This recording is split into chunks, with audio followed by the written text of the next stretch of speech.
मित्रांनो, 27 जुलैला 11 विधान परिषदेच्या जागा रिकाम्या होणार आहेत आणि त्यासाठीच भाजपने त्यांची पहिली यादी जाहीर केलेली आहे। त्या पहिल्या यादीमध्ये त्यांनी 5 जणांची नावं जाहीर केलेली आहेत। एक म्हणजे पंकजा मुंडे यांचं पुनर्वसन करायचं आहे, दुसरं म्हणजे सदाभाऊ खोत, योगेश टिळेकर, परिणय फुके आणि अमित गोरखे यांना संधी भाजपने दिलेली आहे 5 जागांसाठी। आता यामधील महत्वाचं नाव म्हणजे पंकजा मुंडे यांचं आहे।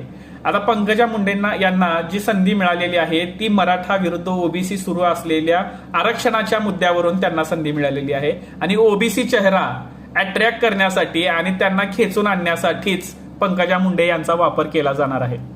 आणि सर्वात महत्वाचं म्हणजेच बीडमधून त्यांचा जो लोकसभेला पराभव झालेला आहे त्यामुळे बीडमधील वंजारी समाज दुःखी आहे अशी भावना निर्माण करण्यात आलेली आहे सध्याच्या घडीला आणि त्या भावनेला कंट्रोल करण्यासाठीच ही संधी पंकजा मुंडे यांना दिली गेली आहे।